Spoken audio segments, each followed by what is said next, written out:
জেলায় জেলায় সংকট সমস্যা, তা থেকে উত্তরণের চ্যালেঞ্জ আর সম্ভাবনার কথা তুলে ধরতে চলছে ডিবিসি এক্সপ্রেস। বিশেষ এই আয়োজনে মতামত থাকছে তৃণমূল থেকে শুরু করে নীতি নির্ধারকদের। ডিবিসি এক্সপ্রেস আজ সারাদিন আছে ময়মনসিংহ জেলায়।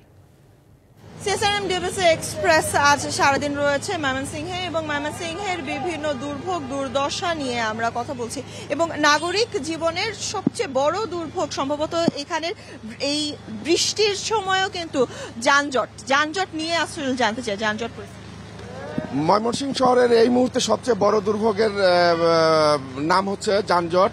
যানজট শুধু যেহেতু পরিবহনের কারণে না, অতিরিক্ত জনগণ, অতিরিক্ত মানুষ, অতিরিক্ত অপরিকল্পিত নগরায়ন, এই যে বড় বড় দালান কোঠা এবং অপরিকল্পিত শিক্ষা প্রতিষ্ঠানও এই শহরের যানজটের অন্যতম কারণ।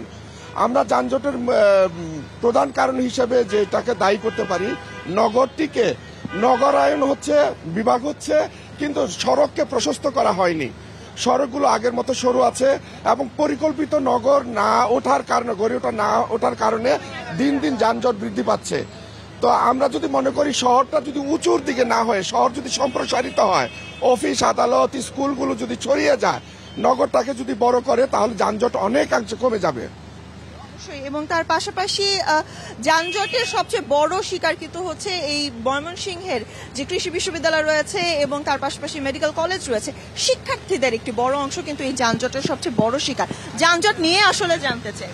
আসলে আমরা জানি যে ময়মনসিংহ একটি শিক্ষানগরী, এই শিক্ষানগরী হওয়ার সত্ত্বেও এখানে অসংখ্য শিক্ষার্থী এখানে বসবাস করে।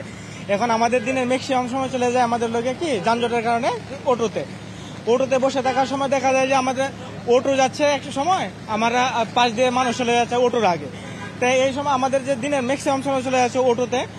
আর আমাদের এই পরিকল্পিত আসলে কি বলা যায় যে হ্যাঁ, ভোগান্তি হচ্ছে বেশি শহরে, রাস্তাঘাটে কি গাড়ির চাপ বেশি হওয়ার কারণে আসলে আমরা শুনছিলাম বিভিন্ন ধরনের ভোগান্তির শিকার কিন্তু হচ্ছেন এই যানজটের কারণে। এবং আমরা যদি বলি অবৈধ যান যেরকম রয়েছে, অর্থাৎ ত্রিচক্রী যান বিভিন্ন আমরা দেখেছি, সেক্ষেত্রে অটো হতে পারে, অটো রিক্সা হতে পারে, ইভেন আমরা সিএনজিও কিন্তু লক্ষ্য করেছি। এবং সবটি মিলিয়েই কিন্তু ময়মনসিংহ অনেকটাই স্থবির হয়ে থাকে কর্মব্যস্ত সময়গুলোতে।